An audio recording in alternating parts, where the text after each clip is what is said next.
Hi Sagittarius, welcome to your July 2021 reading. This will be a general reading for the Sun, Moon, and Ascendant sign of Sagittarius. If it does not resonate with you, you might want to watch one of the other videos where you have strong astrology placed. If this is your first time here, thank you. Welcome. Everybody is always welcome. First time watchers, returning watchers, cross watchers, everybody's always welcome. If this is your first time here, take a look around, see if there's any videos that that seem interesting. There might be a message in there for you. If you are returning, thank you. There are so many more and more of you every single day, and I am so grateful for that, and we'll get on with it. I'm using the Morgan Greer Tarot for the main reading, and we'll clarify with the Pocket Tarot. So we're just going to do a Celtic Cross. We'll try to keep this about 10 minutes or so, maybe 15, because I know you fire signs are busy. You're busy folks. So we'll just try to keep this short and simple, and again, feel free to like and share and subscribe and comment. If you comment, I will do my very level best to comment back. It is me, it's just me and my camera and my phone. So away we go. 1, 2, 3, 4. Okay. Center of the spread, the here and the now. The Magician and the Page of Swords. Oh, okay. You're trying to manifest new starts after maybe a little bit of gossip. The Page of Swords is younger energy. It is child-like energy. A lot of readers will see this as childish energy. He has a very sharp sword, but does not, I mean, look where his finger is. He's going to slice that finger right on off. He doesn't know how to wield that power properly, that communicative power. So it can be a bit snipey, can be a bit catty, can be a little bit gossipy, but you're trying to overcome that by manifestation. Fire signs are great at manifesting. All the signs, if you really put some effort into it.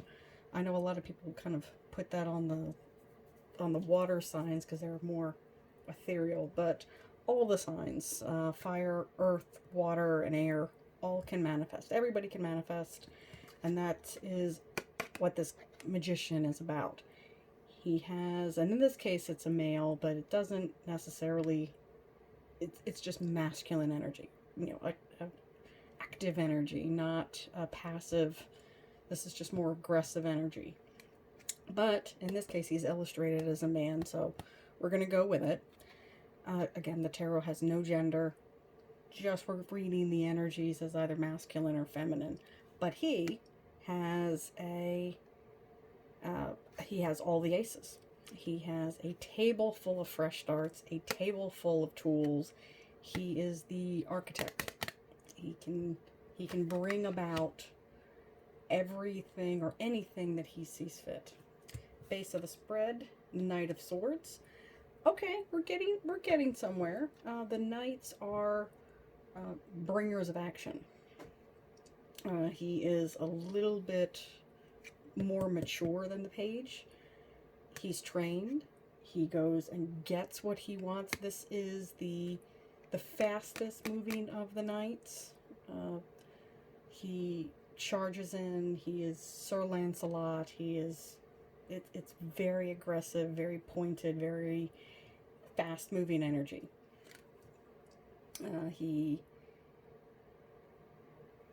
I don't know if you've ever seen Monty Python and the Holy Grail. He's Lancelot, one of the John Cleese characters, where he just goes in and annihilates. Doesn't really have any plan. He just sees a problem and solves it.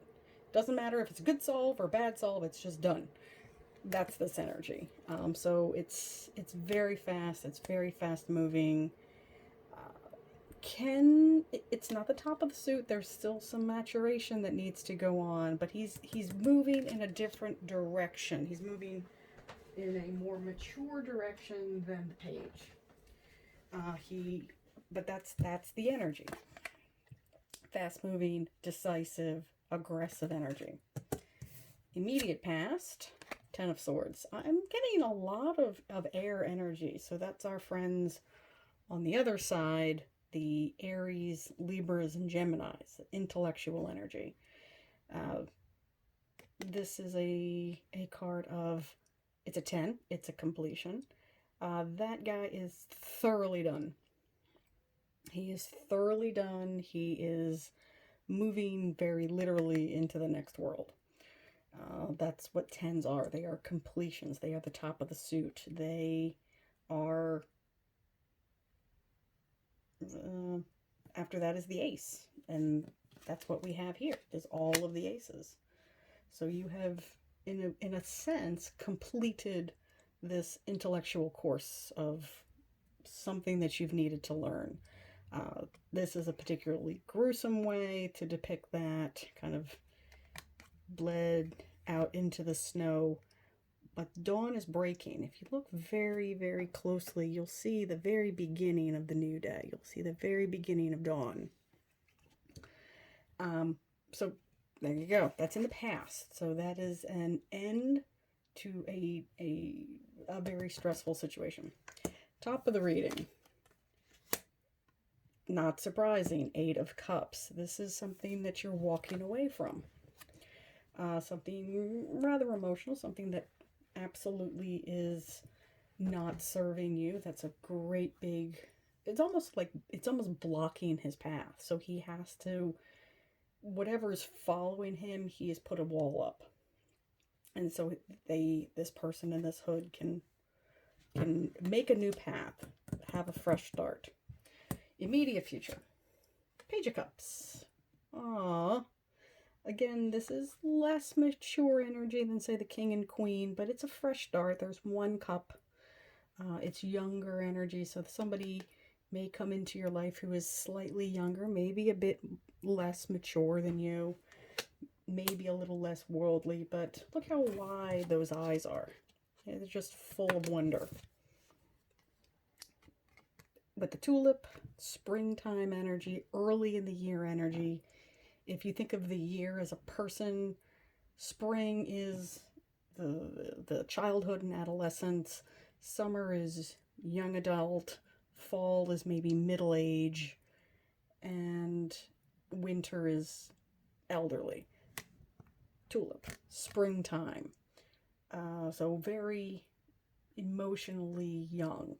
Waves crashing in this illustrated here. They do look like waves crashing, so it's a lot of energy put towards one thing. But just like a wave, I'm going to go put my energy over here, and then, oh wait, that didn't work. I'm going to put it over here, and that didn't work. I'm going to put it over here, and it didn't work. Okay, so that's the Page of Cups. So there's a lot of love to be had out of the Page of Cups. Not always in the same place. Let's see your environment. Oh, now here we go. You are maybe looking for a little bit more of this energy.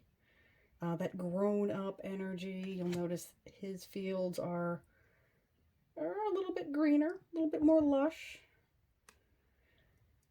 Same cup. Top of his suit. A little bit more emotional security. A little bit more emotionally intelligent.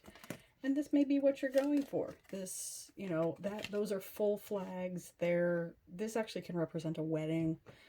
Somebody who is willing to build a future. Somebody who is willing to make a commitment and turn their backs on other options. And say, look, you're my person. I'm not waving back and forth. I'm not ebbing and flowing with my affection. I'm not ebbing and flowing with my attention or my resources. I have put a barrier up. It's far more solid of a barrier than this. So this is 2 barriers. So you're looking for something a little bit more stable, or at least that is an opportunity to have something more stable and more substantial. Hopes and fears.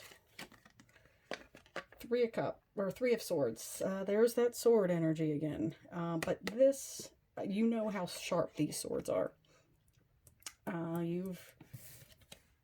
We're down to 3. You've been through the battle. You have gotten burned. You've moved on from it. You know, you've, in some cases, hopefully, literally moved on. You know, maybe moved house, moved out of a bad situation.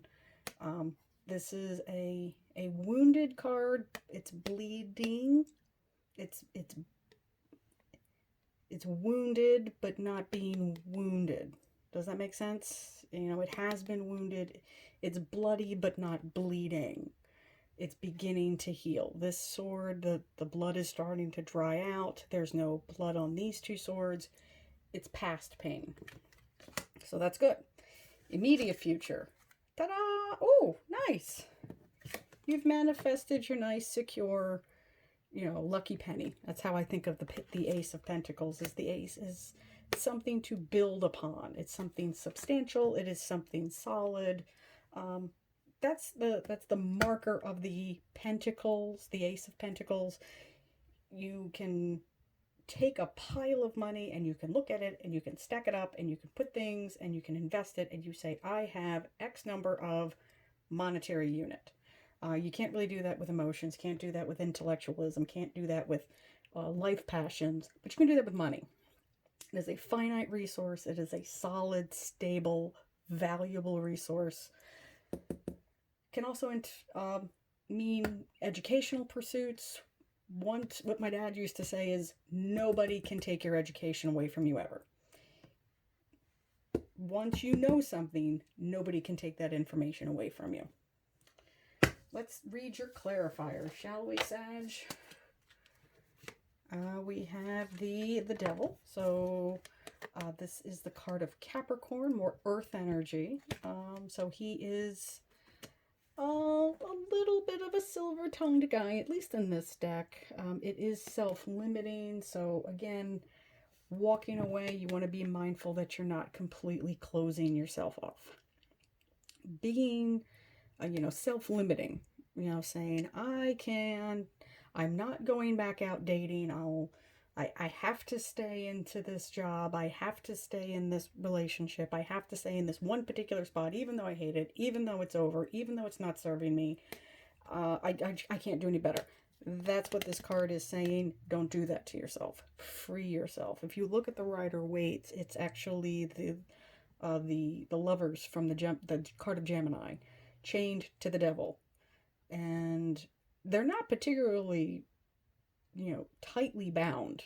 They are free to let themselves go. All they need to do is slip out of their bondage, and that's what this card is telling you. As long as you don't hold yourself too tightly to where you have been, it's easier to move forward.